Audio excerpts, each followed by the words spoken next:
So here is the part 2 to the Century Arms CA3. Just a quick overview of the accuracy after testing a few different ammos, as well as the accessories that I put on it.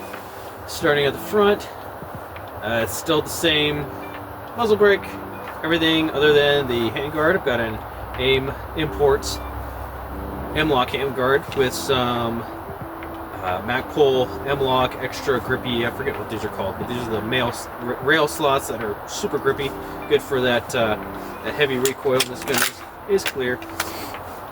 Then on the top I have an MFI Industries rail that loops back here behind the sight, which it looks like it actually crept back, which is odd because usually the recoil pushes it forward. But I've got that on there, and that snugs on there pretty nicely. You've got to be careful with these because you have to hand tighten them. They can over torque very easily. 4 to 6 pounds is like the torque spec, which is ridiculously light. And then on top here I have the Vortex Spitfire 5X with the brand new Vortex Venom enclosed red dot. I had to get a adapter plate from the Dr. Noblex to the RMR. Well, it's technically RMSC plate, but it's the Delta Point Pro footprint. Works really good. I'm finding that I really like having the red dot on top. I've zeroed it at the same distance as the Prism, so that all I have to do is put the dot on the target at distance, and then shift my face down here, and the reticle will be really close to where I'm wanting to aim. Down here we've got the Magpul HK lower with the Magpul HK ambidextrous safety. I just love the circumference of this grip. It feels very familiar. That kind of Magpul texture, as well as that ambidextrous safety, is very nice, especially when prone and shooting bench, and have that little oil spot here for the bottle, or your hooch, or straight fentanyl if you want. Now, this isn't where I want it to be, but right now we've got this really janky cheek riser that I had on my Bolt Action 308 just because I needed something to give me that elevation for the eye relief here, and it's suboptimal. In order to get the proper eye relief, I have to be really choked up on the rifle, and that's not very comfortable for me. I'd rather it be, right here, because that eye relief would be a lot better.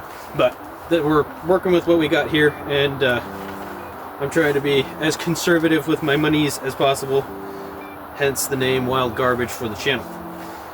Where I want to go with this in the future really depends on the accuracy I can get out of it. So real quick, we'll just go over the brief overview of the accuracy.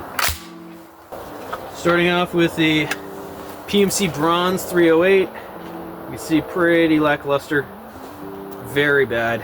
6.1, and it's as big as I could measure as the nearest, the smallest group minus the flyer, and I couldn't really measure the flyer with my calipers, so I wasn't wanting to pull out measuring tape. Next was the PMC X-Tac 76251. You see the group is a little bit better. That's for later. Don't worry about that. A little bit better, 3.1 and 3.7. So not too bad for a spread. Definitely, I mean, 4 MOA is the M4 standard for the service weapon. That's serviceable, and this stuff is readily available and relatively cheap. But a real shiner, real nice one here is the Federal Gold Medal Match 175 grain. That was a really good group, 1.9 with a max spread at 2.6. That was pretty good, and that was this Federal 175 grain open tip match. Next, a group that kind of sucked and shot really low was the Federal Trophy Copper Meat-Eater Edition, whatever, 165 grain. I'm just trying to see what kind of grainage this might like, and the spread is pretty bad. 3.7 to 5.5 is the most extreme one, so that's not as good as the ball, which is surprising for a spun copper bullet for hunting. And the kind of overall winner for, I guess, a surplus ammo would be the Winchester M80 ball, 7.62 at 51, and 2.1 inches minimum spread and maximum spread 3.2. Very serviceable, very usable. I would like to get this thing down to 2. If I can get to shoot below 2 MOA, that would be the cat's meow.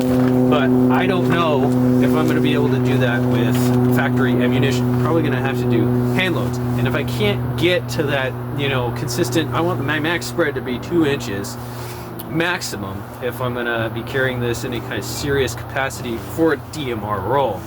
However, let me know in the comments, what do you think? What do you think I should do? Because if I can't get it sub 2 MOA consistently, I'm thinking about just putting the vanilla furniture back on, taking this MFI rail and optic off, and then getting one of those Blitzkrieg chevrons for the front, and just keeping it an iron sight, baby. And then get a HK bayonet lug and bayonet, and just kind of have it be that cool LARP piece where I can bayonet random things and blast it with 308 at point blank range, as well as have that sweet chevron for shooting iron sights, which would be pretty cool. But let me know in the comments, should I go all the way? But what I want to do ultimately, if I do go all the way, I want to get an omnidirectional muzzle brake here for the front, just to help with recoil a little bit.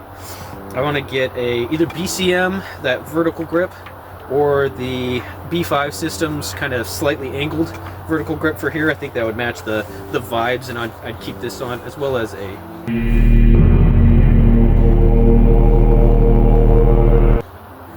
flashlight. I want some sort of weapon mounted light on here.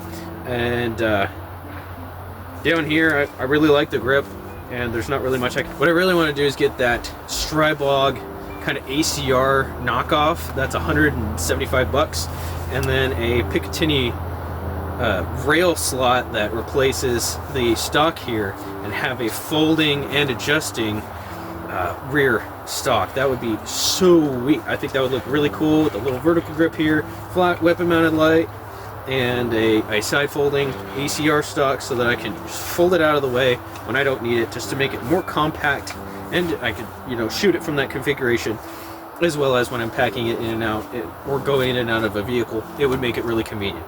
But if I can't make that 2-inch group at 100 yards, then I'm debating on just not doing that, because just to get I would want to get a separate back plate with the recoil spring and everything. That's $55, and then it's $90 for the 1913 Picatinny rail with a little rubber buffer pad on it, and all the screws involved with that, and then it's $175 or less than $200 for the Grand Power Strybog side folding stock. So I can dump another $300 into something that I can't get to shoot sub 3 MOA at, you know, I don't know if that's a wise option for me. Or I can just invest it into another firearm, or, you know, I can put this optic on something else. I don't know.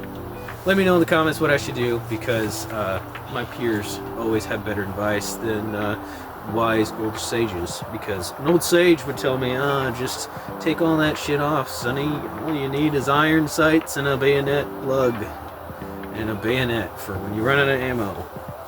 Because got plenty of mags, don't need to worry about that. But I don't know, let me know in the comments. But that's a brief update.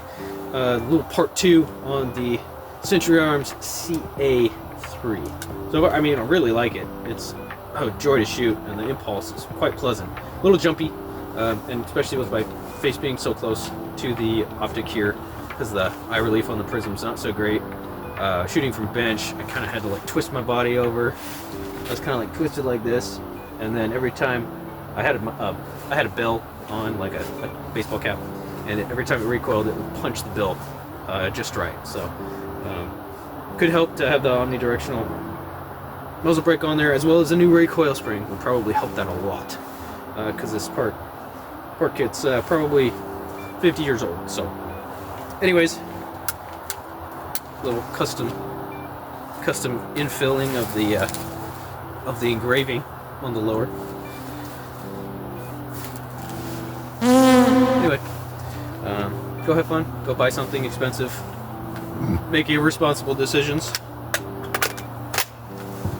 Make your mother worried all the time.